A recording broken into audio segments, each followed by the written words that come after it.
Всем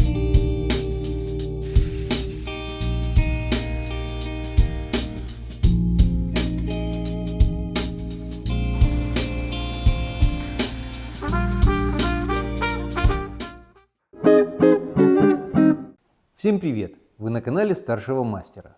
Сегодня у меня в гостях мой ученик Лев Росляков. Всем привет! Вот такую замечательную вещь ты только что изготовил. Что это такое? Ножницы. И у меня к тебе сразу вопрос. Почему ты решил сделать такую минажницу? Я решил ее сделать для мамы как подарок на 8 марта. Ну, вещь получилась замечательная. А что ты хотел этим подарком сказать своей маме? Хотел сказать, что я ее очень сильно люблю. То, что у меня руки растут откуда нужно. Замечательно. А сейчас мы вам покажем процесс изготовления нашего изделия. Ну что, начинаем? Да. В качестве шаблона Лев использовал сиденье от старого ученического стула. Сверлом Форстнера он сделал отверстия и распилил их при помощи лобзика. В качестве материала для минажницы мы использовали старые березовые поддоны. Мы их напилили на заготовки шириной 35 мм. И мы их пропустили через рейсмус, чтобы выровнять перед склейкой. Вот так получилось. Ну а затем я заготовки на циркульной пиле напилил в размер. Готовые делянки Лев намазал клеем и зажал в ваймах.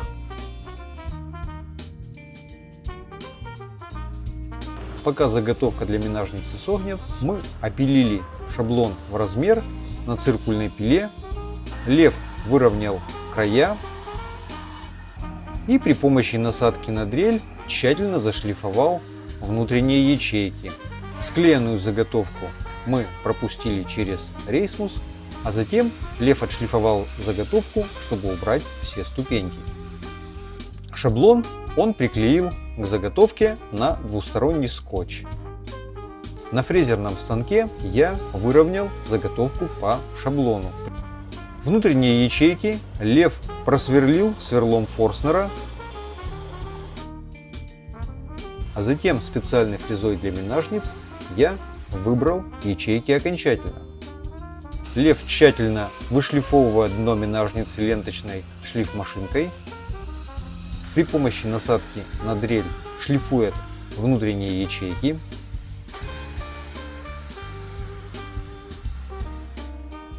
Окончательная шлифовка вручную. Удаление пыли. Готовое изделие Лев покрывает лампадным маслом.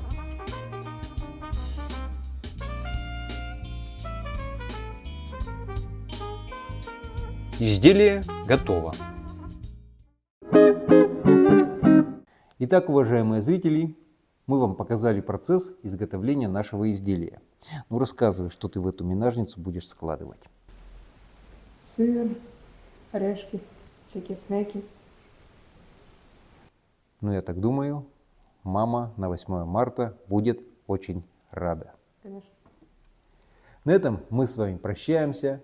Заходите, подписывайтесь, конечно, оставляйте ваши комментарии. Всего вам самого доброго. Пока! Пока. Да, хороша у тебя получилась минажница. И я так думаю, мама будет просто в восторге от того, что ты сделал вещь.